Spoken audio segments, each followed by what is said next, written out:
Hi, we're live at Sifta for belated Coffee and Kabbalah Parsha Shemini. It's been a while, and this is actually my first Parsha Shemini shir ever. It's my 5th year doing Coffee and Kabbalah, but for some reason I think Shemini always overlaps with Chol Hamoed Pesach or the week after because it's a leap year. So Shemini is almost always inspirational. So I think we're usually like I'm on a break. The week I was just saying after every hectic Yom Tif, I plan like a break, a vacation to like just relax and like recharge. So I don't know. I've just never done a Shemini shir. It's very weird. So this is the first time I got to really learn Shemini in depth. Reuven, do you mind lowering that a bit, please? Yes, It's very distracting. Do you have earphones? yeah. Or you can just go outside. Or you can go in the car. Or go to the car. No, Dvora has earphones. Yeah. Let's do a spin around. She wants to go in the car. Thanks everyone for joining in person and live and watching the recording. So good to be back and learn. So I don't really know what we're just gonna go through the Parsha and see what we'll focus on because there's a lot. So Parsha Shemini is called that because it means number 8, right? Shemini, number 8. The Parsha begins by Hiba Yom Hashmini Kar Moshe Aaron Levana B'nei Israel. It was on the 8th day that Moshe called Aaron and his children and the elders of Bnei Israel. So what's going on? This is picking up where we ended off. That there were 7 days of inauguration. So there's supposed to be a 7-day inauguration, which means like a Chanukah Mishkan. The Mishkan is ready, and for 7 days they're like bringing karbanos and they're inaugurating it and waiting for the Shekhinah to come. And then the Parsha ends at the end of last Parsha's Tzav, and it ends at it was the end of the 7th day, and now it's the 8th day, which is interesting because there wasn't supposed to be 8 days. It was supposed to be 7 days. So where's the 8th day coming in from? It's supposed to be a 7-day Chanukah Mizbeach. Mishkan, and then suddenly we have an 8th day, and then the whole parsha is called this 8th day. So really, it's starting a new day. It's not really we're focusing a lot on the numbers 8 in this week's parsha and understanding what that means because it is in Judaism in the Torah, numbers are not just numbers like 1, 2, 3, 4. Numbers symbolize so much more than that. Numbers symbolize spiritual realms. They have so much significance to them, especially the numbers 7 and 8. All the numbers really, and we know that the world's created through the letters of the alphabet, and each of the alphabet has a numerical value to it, right? Because numbers are very significant. They represent spiritual levels. They have very deep meanings and reverberations for us, right? Even Sefer Yetzirah, right? It says that the Hebrew word for number is what? Mispar, right? And the root word of mispar is the root word for the 3 building blocks of creation. It says that the mispar means Sefer, Sipor, and Sapir. I think it's like a shining light, a story, and a book, and a number, right? And that's what we're going to learn more about that in Sferas Omer, what the depth of a number is. But here we want to focus on this 8th day. Also, if it's just the 8th day, which is the next in a sequence of numbers, it should have been in the last week's parsha. Why are we suddenly stopping between the 7th and the 8th day to make a new parsha? And why isn't it called like on Aleph Nisan? The 8th day, by the way, took place. Does anyone know what the Hebrew date is today? I'm all jumbled up. I feel like it's Chaf Aleph. Yeah. Thank you.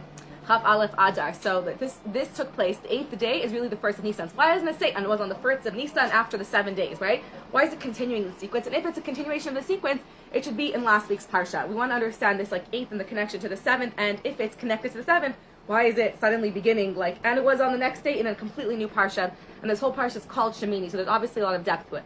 So the Kli Yakar actually has a beautiful parish on this in this week's parsha to discuss the real meaning or the deeper meaning of the number 8. So we know that the world is built with number 7. 7 alludes to the completion of creation, not just physical reality, but even spirituality. Because Shabbos is included in the number 7. So this world was built with cycles of 7. Even before the 7 days of creation, we learned that Hashem, divinity has 7 midos, right? Chesed, Gvur, Tiferes, Netzach, Hod, Yisod, Malchus. That's 7, besides the Chabad, which are the intellectual. And we have within us 7 midos that reflect that.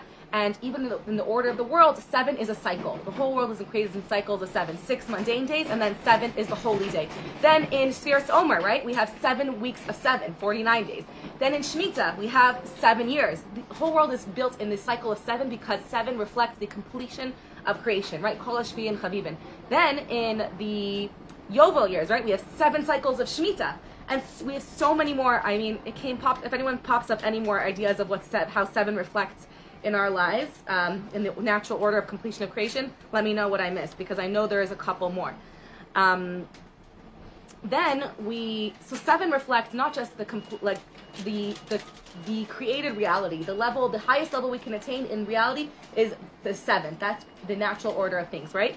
Then the Kli Yakar says that 8 represents the level beyond finite reality, beyond the world that we live in. So 7 represents the natural cycle of our world and the highest level we can attain of perfection.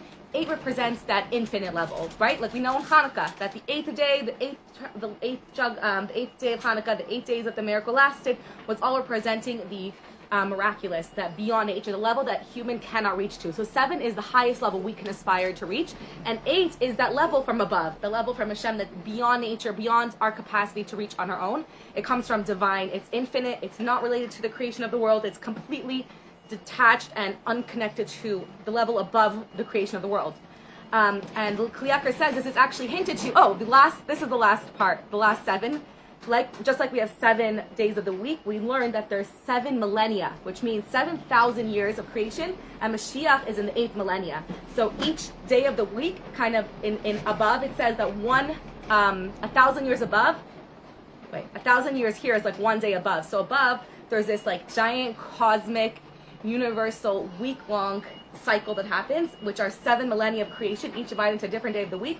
We're now in the seventh day of the week, which is the 7th millennia, right? And when we hit the 7,000th year, that's the era of Mashiach. It's just like the 6 days prepare for Shabbos, right? So we have 6 millennia preparing for Shabbos, actually. 7,000 years, and on the 7th millennia, Mashiach comes. That's the Mashiach time, just like Shabbos is the Mashiach, is this like follows the 6 days of our week. So this is the time that Mashiach comes. So we're in the Erev Shabbos, right before Shabbos comes, the ultimate Shabbos, which is the time when Yom Shekulo Shabbos, it says about Mashiach, right? So this whole world represents a cycle of 7. And then comes 8, which is disconnected from, it's completely above, it's infinite, it's above the finite. So 7 represents the ultimate we can reach in perfection in this world, like the 7 midos times 7, and 8 represents the infinite. So the Kli Yakar, kind of by saying that, so the Kli Yakar says, where do we see another hint to Mashiach times, to infinite, to supernal times with the number 8? In David's harp. It says that when Mashiach comes, David's harp will have 8 strings, and in the times of the Beis Hamikdash beforehand, David's harp had 7 strings, hinting to the fact that when Mashiach comes, we'll enter this realm of beyond nature, when things won't necessarily work in the patterns of nature, where we'll be able to see things as they are beyond the natural order. We'll see miracles, we'll see God, the same way we see physical reality, we'll see godliness with our flesh eyes, like to my kids say, we'll see Hashem, and I'm like, yeah. So even the Kli Yakar's explanation kind of raises even more questions. Why? Because since the number 8 reflects such a high level that's so disconnected from the 7, then why is it called the 8th day, implying that it continues the sequence of 7, right? It should be an entirely new realm. 8 implies that it's continuing the 7, that it's connected to them. But it's not at all. It's completely unrelated. 8 can only come from above. We can't tap into that 8th level. It comes only from the supernal, from the infinite, and we can only reach 7. So why are we calling it 8? We do understand now why it's in its own parsha. To say that there is the 7, which is represents a natural order, but we can reach on our own effort. And then there's a break in the parsha to tell us now there is this whole new level called the 8th. So even though it's completely separate and there's a break in the parsha to teach us that there is the infinite and that we're the finite and that we can't reach that level on our own, there is a connection between the two, and there is a way that we can fuse the two. And that way is not through our own efforts, because on our own efforts we can only reach the 7th level. We can only reach the perfection of holiness within the created world that we live in, right? But with the mitzvos that are divine, they're commanded from above to below, with clinging to those bridges, we can have a bridge into the 8th, into the infinite. And Hashem is basically telling us, and this week's Parsha Shemini discusses the details of the mitzvos. Finally, we're given the laws of kosher and kashrus, and we'll talk about that soon. And each of the 613 mitzvahs, we can imagine them as a bridge that connects us from the level of 7, which is the natural, to the level of 8, which is supernatural, which is infinite. So that's the bridges. These are the bridges Hashem is saying, yes, on your own you can only reach 7. And then on the 8th day of inauguration, which is not connected to the 7th, you can have a bridge that connects the two by the infinite coming to the below. So let me backtrack a little bit. It says that there's a difference between, the Medrash tells us a difference between a reward and a gift, because a reward is given from your own efforts, and a gift is given from above. However, economics say, and halacha, there's no such thing as a free lunch, right? Even when someone gives you a gift, like I want to buy you a coffee, it's not for free. It's not for no reason. It's because you are pleasing to me. You must have done something to make yourself beloved and pleasing or fitting to me, so you did something for it to earn it. Even though it's not a reward because you earned it for your actions, there's still a connection, right? So we learn that even though it has to come, the 8th level comes from above, and it can only come from above to below. And that 8th day of inauguration, only on the 8th day of building the Mishkan did the Shekhinah finally enter. And it says, Rashi says that the Jewish people were getting so sad because for 7 days they're bringing the Mishkan, they're bringing the Karbanos, and they don't see the presence of Hashem amongst them. And they did all this, brought all of their gold and silver, built the Mishkan, right? Put all their heart and soul into it just so that they can see Hashem amongst them and know that Hashem is with them again. They're reunited with their beloved. They're forgiven for the Chetei Tzadas, and it's not happening. And Moshe said it has to come from above. With this action, with this 8th day, that's the 3rd pasuk in this week's Parsha, I think. Pasuk Vav, and this is Parsha Vayamar Maisha Zehadavar. This, right? Asher Tziva Hashem Tasu. This is from Hashem, from the command from above. Tasu, you will do V'yer Hashem V'yer Lechem Kod Hashem, and then the presence of Hashem will come, and then we'll connect to Hashem on that level from above to below, the infinite. I mean, the miracles that happen in the Mishkan were clearly from that 8th realm, right? Fire coming from above, consuming the animals only, leaving certain parts, right? The physics of the Mishkan left them all realizing that this is beyond the natural. But that has to come from above, and that's going to come from Hashem on the 8th level. That's not from our effort. However, even though it's not as a reward for our effort and as a direct, we can't achieve it on our own, nevertheless, it's still connected to our efforts. It's a gift coming from Hashem, but it's connected to the 7 days. Just like Shabbos is a gift from Hashem, but it's connected to the 6 days of work we did before. Although it's not a reward, there's still a connection that made us favorable and beloved to Hashem. Also in this case, it says it's not your efforts. However, the reason that Hashem suddenly wants to give you this gift of having a Shekhinah amongst you is because of your previous efforts and because you made yourself beloved to Him. So there is no such thing. What's the word in in Halacha, I was saying that just like in economics, to say there's no such thing as a free lunch, right? Like if someone gives you a free lunch, they want something from you or you did something for them. In Halacha also, it says that there's, when you give someone a gift, it's considered a kinyan, an actual sale. Just like if a man gives a woman a gift, he betroths her to him because a gift is never free. A gift comes with something, right? So a gift, when Hashem is giving us this gift of that Shekhinah, of that presence, and that number 8, it is connected to the 7 in a way. It has connection to the 7. We actually learn this in Sfiras Omer as well, coming up, right? In Sfiras Omer we say, you will count for yourself 50 days, but we actually only count 49 days. So we learn that we count 49 days, and then the gift from Hashem on the 50th day of the gift of the Torah on Shavuos is actually a gift given connected to that work that we did before. So although we can't reach it on our own, it has to come from above, from the divine. It is connected to our work below in some way. So it's like we're talking about the transcendence and It's a very lofty idea, this idea. We're trying to understand the bridge of what Shemini is all about. We're talking about the transcendent, that highest level, the divine level, the supernatural, right? We want to understand what this means for us. Now we're understanding that the Kliyakar we discussed, that Shemini means that it comes from above, that it's this divine level, it's a level of Mashiach, it's a level of the supernatural, right? And it has to come from above as a gift, right? So that we have down pat, okay?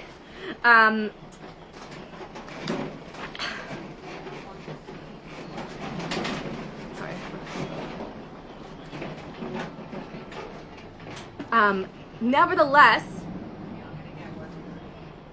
even though the revelation from the 8th day is beyond the 7th day, Hashem ultimately wants us to create bridges where the 8th can penetrate the 7 days, the 7 reality, where the supernatural should penetrate our lives, our natural lives, not just once on the 8th day of inauguration, but literally a recurring event, that each time we can cross that bridge of doing one of the 613 mitzvahs, we can cross that bridge from the human to the divine and tap into that. And Hashem doesn't want us just to remain isolated, that Hashem wants it to permeate not just the spiritual parts of our lives, but every single part of our lives, specifically the physical. And ultimately that's the goal, to bring the 8th into the 7 days of our week, into the 7 midos in our natural soul, and that we can become a human limited person infused with divine, and not just in our neshama, but in our body and in the most mundane parts of our existence, like eating. And that's why this week's parsha then goes and says that here is the Shekhinah coming into the Mishkan, and where do I want you to tap into this and bring this divine miracle into your lives? not just when you're holy and you're praying in the Mishkan, but in literally the most mundane thing that we do as often as we do drinking a coffee. In every physical thing that we do, which is eating is probably one of our most physical things that we do, in there you'll bring the divine. And Hashem even says that you shouldn't refrain from eating bugs only because it grosses you out. Even if it doesn't gross you out, and even if it does gross you out, you should do it because it's divine, because it comes from above. Because only when we do a mitzvah, because it was commanded from above, are we able to cross that bridge into the infinite. Only when that bridge comes from above, when Hashem kind of hands us that rope and says, here, I'm giving you that rope to connect to the divine. So we can do the same mitzvah, but it's because of our own desire, we won't achieve the infinite. But if we do it because the infinite commanded us to and asked us to, then it bridges that gap into infinity. And we actually see that specifically in this week's Parsha. There's kind of three main events in this week's Parsha. The Shemini entering the Mishkan for the first time on the 8th day, on Aleph Nisan. Then the big episode of, which is not so many psukim, but right after, Aaron brings all of the karbanos for the first time, and the fire consumes them, and they see that there's clearly a fire coming down from heaven, consuming them. Nadav and Avihu, his two sons, get so excited by this, and they want that closeness that Aaron brought from the Ketores. The fire came down only after Aaron brought the Ketores, the incense. Then they, right away on their own, took their own pans of incense. They were so excited by it. They went into the Mishkan, and they brought their incense, and it says that the fire from Hashem consumed them, and they died. Now, although we view this as like a negative thing, the way it's written in the Psukim is not necessarily that it was a negative thing. It's just, it happened. It says like this, Vayiklu b'nei Aaron, Nadav v'Avihu, ish machtachto. Right after, right, let's go back one pasuk. It says, but after Moshe and Aaron brought the Ketores, they came and blessed the whole nation. Aaron gave the bracha Birkas Konim, and then they said, V'hi Noam Hashem Elokeinu. And it says, V'tei Teish me lifnei Hashem. By the way, lifnei Hashem in Chassidus and Kabbalah represents the number 8. Because Yud Hey Vav Hey represents the 7 midos. Anyways, it represents the natural order. Lifnei Havaya, Lifnei Hashem represents a level that's above the natural order. Yud Hey Vav Hey is Hashem's connection to the created world. Lifnei Hashem is that level before Havaya, before the creation of the world, above. So it says that the fire came from Lifnei Hashem, from that realm of 8, from the realm of beyond creation of the world, beyond Hashem's connection to our world. But Tochal al Mizbeach, and it ate upon the Mizbeach as Ha'olav, as Ha'chalavim. It ate the burnt offering and the fats. Vayar kol ha'am, and the whole nation saw Vayaronu, and they began to sing praises like Rina, right? Vayiplu apneim, and they fell upon their faces. They were so happy and rejoicing. And each of Aaron's sons, Nadav and Avihu, on their own, took their own fire pan, right? Ish machtachtu vayiknu b'han eish, and they put a fire in it. Vayisimu le'ekatoras, and they put the incense on it. Vayikriv lufnei Hashem eish zara asher lo tziva osam, and they brought a foreign fire that Hashem did not command them to. So here is kind of the pasuk telling us what was wrong, that they brought something because they got so excited by the love, by the fire of Hashem. However, they weren't commanded to. So when we do a mitzvah, when Hashem commanded Aaron to do it, it was positive because it was a bridge. Hashem saying, I want you to do this. When Hashem didn't tell them to do it, and they decided to do it nevertheless, then what happened was that a fire did come from above, but tochal osam, and it consumed them, and they died. It doesn't say that Hashem was angry, that they did something wrong, that they were punished. I mean, Hashem didn't command them to do it. However, it doesn't say they were punished or that Hashem was angry. In fact, the next pasuk says the opposite. Vayomer Moshe Aaron, and Moshe said to Aaron, Hu asher dibar Hashem lemar. This is what Hashem said. Bikrova Kadesh, with those who are close to me, who I have chosen, I will be glorified. I will be holy. I'll be sanctified. And I will be glorified before all the people. But this is the time that Hashem was talking about. But Yigdom Aaron was silent. Moshe was saying, I thought he was talking about us, but I realized that this is them. They are much greater than you and I. That's what Rashi says. So Rashi immediately says, and the pasuk says, Moshe is talking about their greatness, right? So we have to kind of like get really into this. Obviously, at face value, it seems like they did something wrong. They did something wrong. They weren't commanded to do it. On a deeper level, where were they coming from? Why is Moshe saying how great they are if they did something bad, right? Why is Moshe saying, look, they did something wrong. They're punished. They shouldn't have done this. So the next pasuk, anyways, the Torah continues and says that what happened afterwards.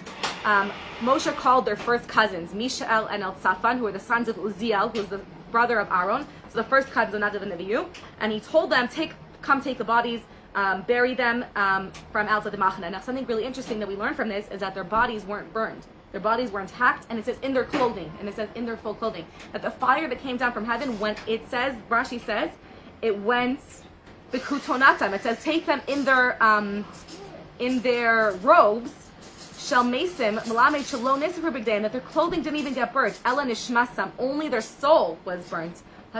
Kamin shnei chutin shel eish, like two threads of fire that ascended from above, went into their bodies, latoch chotzmehem, into their souls, consumed their souls with fire, like the same way that the fire accepts and consumes, and and in a favorable way the karbanos, the fire came from above, consumed their souls with love and closeness, and that's why they died. Not necessarily was it a punishment per se. Although we do see that, so he said take them out so that they don't contaminate the joy right now of the presence of the Shekhinah, take away the dead bodies. Anyways, there's a lot to unpack over there of why they had to take the bodies away and why it couldn't be Aaron. And Hashem, then Moshe told Aaron and Elazar and Itamar, his two remaining sons, he said, don't mourn, can't let your hair grow long, and then you won't die. And who will mourn your sons for you? The rest of the nation is going to mourn your children for you, but you can't mourn right now because you're the Kohen Gadol doing the inauguration act. Until that's done, you can't mourn. You have to eat the sacrificial offerings. It says, B'nai Yisrael yivku es sreifa asher asaf Hashem. They'll cry over the the fire that Hashem caused to burn. So we kind of want to unpack this and understand the connection between Shemini and this. There's a lot to discover. So Chassidus has a very unique, deep understanding of this story of Nadav and Abihu and why they got consumed, whether they were wrong or right. So obviously they were wrong to do what they did because, first of all, like we said, that bridge to infinity can only happen if Hashem is the one to command it to us, right? And that's that knowledge to know that we are human and we need to know that we don't get to decide what's moral and what's right and wrong, even if it seems so clear, like that person did it, right? That's not necessarily right for us. Hashem told Aaron to bring that carbon. It wasn't necessarily for you to bring the Ketoras. So therefore, we understand that's how we got the bridge to the infinite. Another thing that we learn that Rashi brings down two explanations of why they were killed, but the Gur Aryeh actually says that they were killed because they brought Eish Zara Shalot Tziva'osam, because they weren't commanded to bring this fire, this offering. But Rashi says, why was it done so quickly? Why didn't Hashem wait until afterwards, until after the inauguration, so it wouldn't contaminate and and take away from the simcha and that joy? And it says the reason it happened so fast, one is that they became drunk. The first opinion says that they said halacha in front of Moshe Rabbeinu. The second opinion says that they came drunk that they had drunk wine. If they hadn't drunk wine, then it wouldn't have happened so quickly. But because they came drunk, and the reason that Chassidus says they became drunk is because they were looking for wine to remove the barriers between our physical and spiritual, right? To take away our consciousness and our awareness and our connection, right, to our materialistic self. Wine makes us feel spiritual and elevated. So they were trying to connect to the divine, which is why they drank wine. They wanted to be closer to Hashem. So that's what Rashi says, and Guraya says is the reason why it came even faster. The punishment came quickly and didn't wait. Anyways, that's just a tangent. Going back to what Chassidus says. Chassidus says that while they did drink wine, their desire wasn't for the wine, but rather for the heightened spiritual awareness that they can get through drinking, like we just saw in Purim, right? Adalo Yada. It says that they were holy people, and that's why Moshe said, now I see that they were greater. Rashi says that they were greater than me or you. So not only did they do it for not bad reasons, but they did it because they wanted to be closer to Hashem. However, and we can look at it not that it was a punishment, but rather that they came too close where they weren't supposed to be, and that's why the fire consumed them. Because fire is something that consumes, and they came too close to the fire, and they had kalos and nefesh. And that's that warning that it says that their desire for spirituality was unbalanced. And we understand in Chassidus, this very core principle in Chassidus, that there's a concept in our neshama of ratzoi and shuv, that we see that all of creation, even our heart, is about contracting and moving backwards and forwards, right? A live person is when the heartbeat is up and down, up and down. When there's ratzoi, a desire to be closer to his spirituality, and that's mitigated by a shuv, which is, well, this is what I need to be doing right now. I want to be doing, I want to be altruistic and be close to Hashem, but that's not practical. I have to be here right now. That's the tension between ratzoi and shuv, between wanting to be one and be one in creation and desire to be close to Hashem. And that's mitigated by the shuv, by saying, well, what does Hashem want from me right now? What is Hashem telling me? What is demanded of me in this situation, right? I may want to go on a spiritual retreat, but my family needs me, but people aren't needing me. So all of life is a delicate balance between this ratzah and shuv. And the Lubavitch Rebbe says, why is the Torah telling us this story about Nadav and Abihu? Because we actually have to learn from their desire. Because what they did, we should learn from that. We should all strive to be closer to the Shekhinah and to be one with Hashem, just like Nadav and Abihu. However, they took it too far, right? They had kalos and nefesh. Kalos and nefesh was when the neshama gets too spiritual, it's too spiritual, and it's not balanced by physicality and connection to the body, and it's a very rare occurrence. It almost never happens. The very few stories we have in the Torah about it are like Nadav and Abihu, that their soul went to such high levels and it couldn't come back down into their bodies because they were so intoxicated and close to Hashem that their soul was consumed by the fire of Hashem and they didn't have a connection to their body. And we learned that many little Lubavitcher Rebbeim, when they were teaching Ma'amari Chassidus, which are the deepest secrets of the Torah, that they would either hold on to the table so they could keep themselves connected to the physical reality and their souls wouldn't get to that level where they would become one with God and not be able to return. And some of the other ones, it says that there was Rebbeim that they I said this story in the shir once, that there was a tzaddik, I think Rebbetzin Melech Milizhensk, that he, when he davened, one of his children or grandchildren had to stay with him the entire time to make sure that his soul wouldn't leave his body when he was davening. And they would have to hold him back, and when they saw that he was getting too high, they would have to ground him and remind him that you're here in this world. What happened to Elisha when he got all the experiences? Possibly. I don't know the details. Get back to me on that. Elisha the Navi? Yeah. He went with, there were 3 routes. Doesn't it say that there was 4 people that entered into the cave of Kabbalah, right? Into the cave of Pardes, which is the deepest secrets in the Torah, and some of them didn't come out because they got too drawn. That's why it says that people should learn Kabbalah before a certain age and not get too... Right, Shema Bar Yochai. Exactly. So we have this concept. However, it seems like it doesn't relate to us because how many of us are on the verge of spiritually, spiritual annihilation, that we get so close to Hashem that our neshamas leave our bodies? That's not so... Oh, anyways, going back to the story of Elimelech Milizhensk, one time it says that he was davening and his children left the room for a minute and they heard him cry out and when he said the word Hashem and his neshama left his body and that's how he died. And it says that some of the Lubavitcher Rebbeim would have to eat like a bagel in the middle of saying the spiritual Maimarim to keep themselves connected to their body. But it seems like it's so not related to us. That's not our struggle. I mean, yes, our neshama is like a candle that strives to be one with Hashem, but most of us struggle with wanting to be that. And the Rebbe says that we're learning about this so we can learn from Nadav and Abihu to connect to that part of our neshama that is like a flame that's trying always to be closer to Hashem, and we should have that yearning. But we should also remember that Nadav and Abihu's mistake was that their desire for spirituality wasn't balanced by shuv, by remembering that they wanted to be so close and they didn't want a bodily existence anymore, right?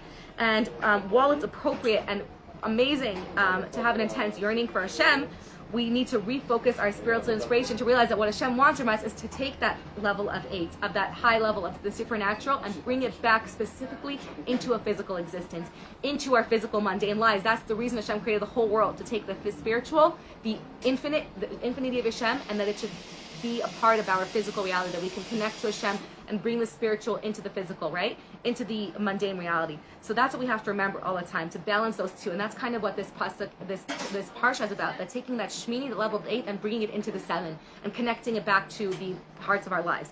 So Nadav and Abihu's deaths teach us in Chassidus that our spiritual quest and the desire to be close to Hashem shouldn't be directed to trying to just always, be on the next high, go on the next spiritual retreat, although that's positive, right? To always just be on a spiritual high, and I want to learn Torah, and I want to be in that davening room where they're davening, not just that it shouldn't stay there, that my desire for spirituality should be directed to being grounded in my actual life, to bring that spirituality into, and it's not as fun, right? Because I remember as a 19-year-old, I just always wanted to go to the most inspirational davening around me, and that made me feel a spiritual high, and then I felt spiritual, and I was like, that's great, right? Like in Spa, and all the Karla Bach shows, which are beautiful, but it can't stay there because that's not what our job is. Our job is not to kind of ascend to the 8th, it's to take that 8th and bring it down into the being grounded in the details of our lives. And that's the conclusion of the whole rest of the Parsha, is teaching us kind of to learn from Nadav and Abihu's desire for this quest for that spirituality. And the rest of the Parsha tells us, where should you focus that? Literally in your grounded day-to-day life, in food, right? In anything but in the most grounded thing in your life, which is food. And the rest of the Parsha speaks about the halachos of which animals you could eat and which animals you can't eat.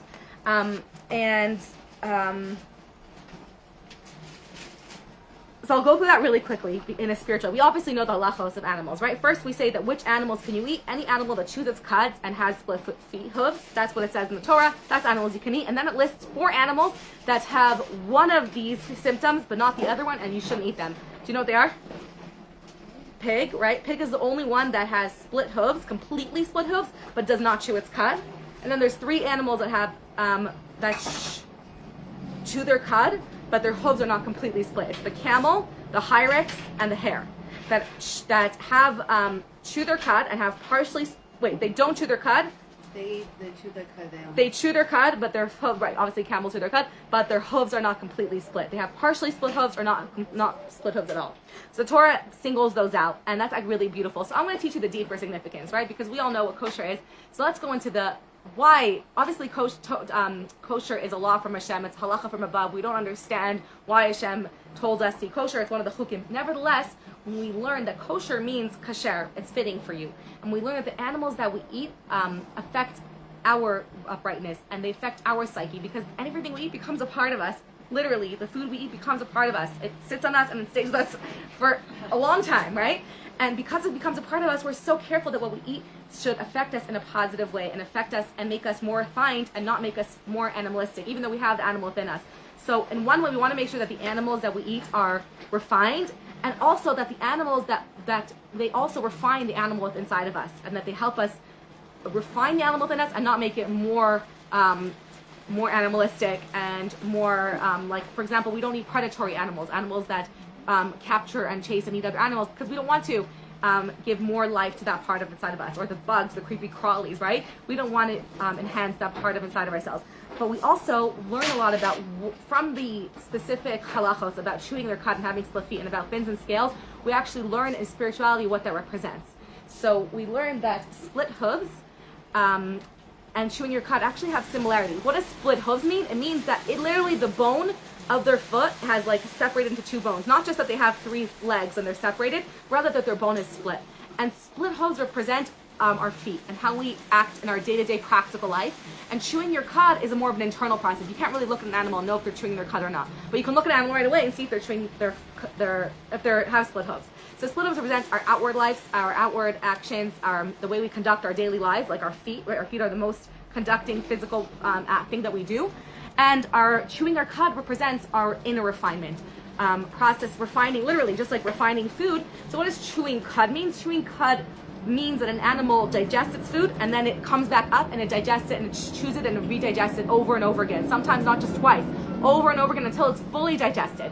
So that represents our internal refinement, and our split hooves represent our external refinement. So the split hooves teach us that the way that we should look at the way that we approach life should be with a clear direction of right and wrong, with knowing that we don't get to decide, there's no gray area, but we don't get to decide and, be like, whatever I'm feeling, like if this feels good to me or not, even though there is space for that. But there's also the Torah, which tells us that we should look at the world in ways that there's right and there's wrong. And only when we look at the world in that way do we have real value and real meaning to what we're doing.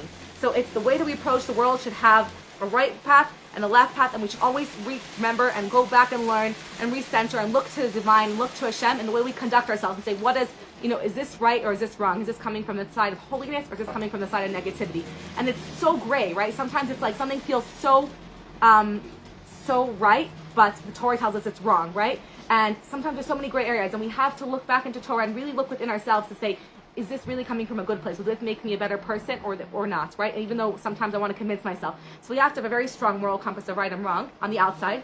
And then inside of ourselves, when we're spiritually refining ourselves, when we're working on ourselves and we're digesting and we're working on our inner world, right? On how we feel about others, how we think about others, how we think about the world, it's not enough to say, you know what, I've worked on that, I'm good, I'm perfect, right? We have to remember that it's a lifelong process, to never be 100% confident that, I'm perfect in this area, to know that we always keep bringing that. Just because I worked on something, it doesn't mean that it's done forever, that their inner world keeps growing, that growth, we have to be open to the fact that we might have to come up and chew this again, that even if I think that I've attained perfection, that it has, that inner refinement could be done over and over again, right? Sirsa Omer, we don't just refine ourselves for 1 year, we do it again and again every year. And an animal that chews its cud, not only does the animal more refined in that way, but it brings up, it affects us in that way, that we remember, and it affects us in that way too. We realize that our process of inner refinement is never finished, that we can refine ourselves, right? Chewing and digesting is refining our inner character and our inner midos,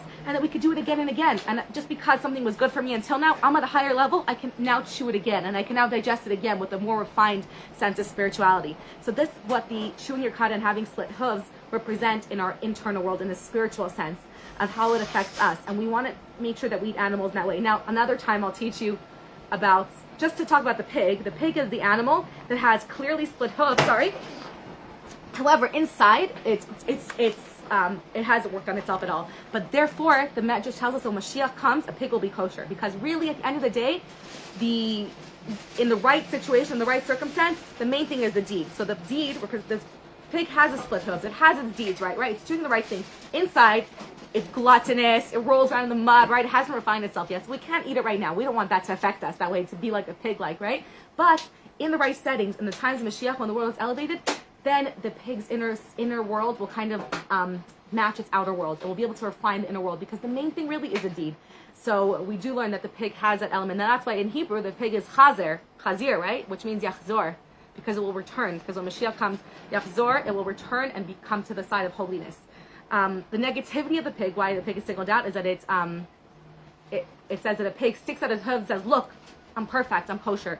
And we learn that the animal's flaws, actually, I said I'm not going to talk about it, but these animals, why they're singled out, why the Torah could have just said, any animal that has only one but not the other, we don't eat. Instead, it says these 4 animals specifically, and it says because it does chew its cud, but doesn't have 3 feet, therefore it's not kosher. To tell us that we have to be honest, that it's more important that the flaw in those animals is that they present themselves as perfect. That they present themselves as, look, I'm chewing my cud, I'm kosher, I'm perfect, right?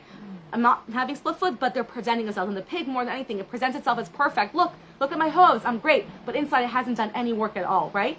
And that tells us the danger in Judaism of saying, like, living a fake life. Of saying, look, I'm part of a religious community. I'm doing everything I should be doing. I'm giving tzedakah. I'm covering my hair. I'm dressing modestly. But inside, you haven't done any work at all. And inside, you're a bad person, like like Chaim Walder, so to speak. On the outside, he was like, I don't want to compare him, but because I don't, you can't judge a person. But somebody who presents himself as holy, as a Torah observing Jew, as teaching everybody, but on the inside, they're literally the most immoral, horrible, depraved person, right? Like them. So the Torah warns us that that's even worse in a way than anything else. Because at least be honest. At least don't present and don't fool yourself and don't lie. The Torah says it's better to live an ugly truth than a beautiful lie.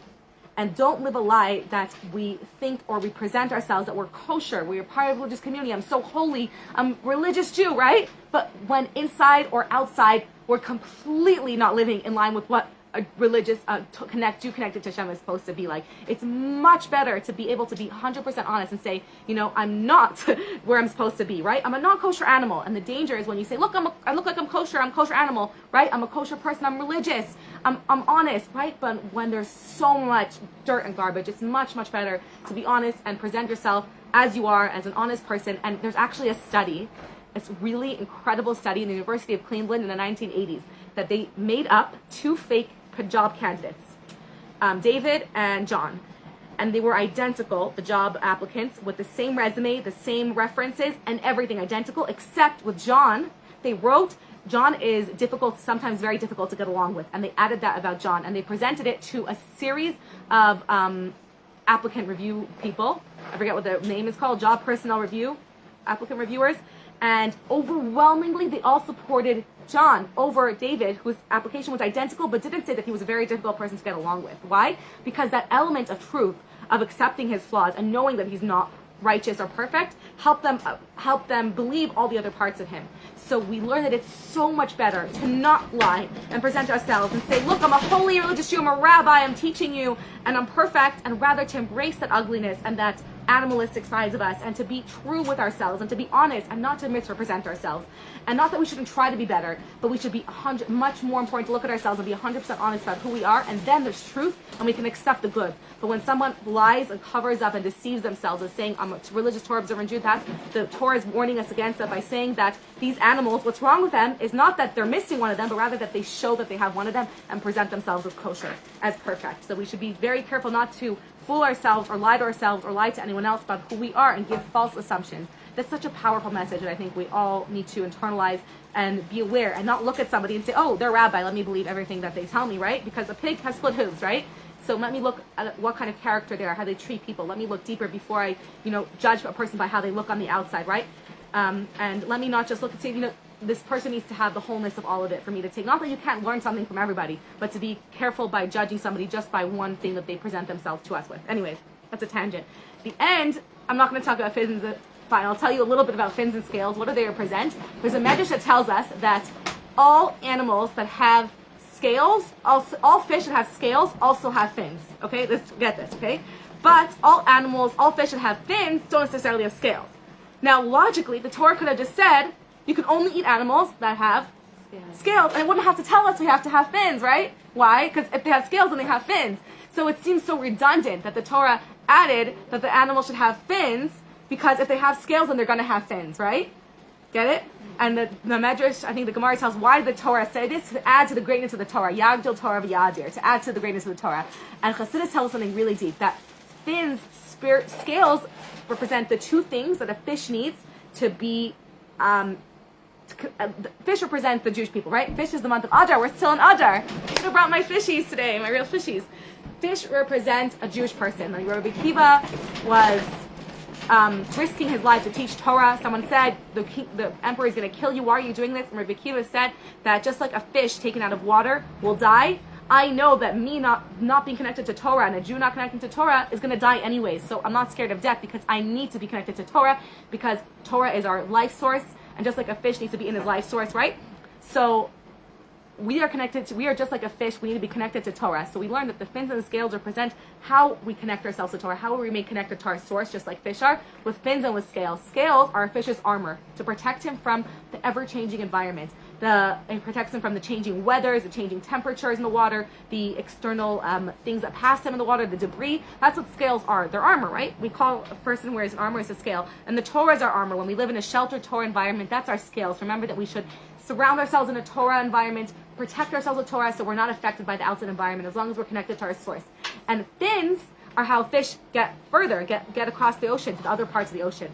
And fins are reminding us, and I'm summarizing, that we don't only need scales, armor, to seclude ourselves, right, and remain in a world of Torah only, because the Torah is adding, we also need to have fins to take you to the other ends of the world, to spread your Torah to the other parts of the ocean, to every single corner of the world and illuminate it.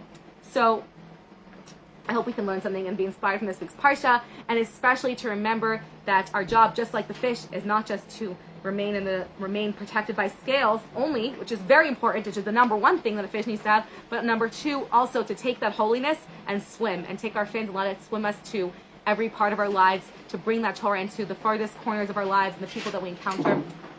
And have a really good Shabbos. Thanks for joining.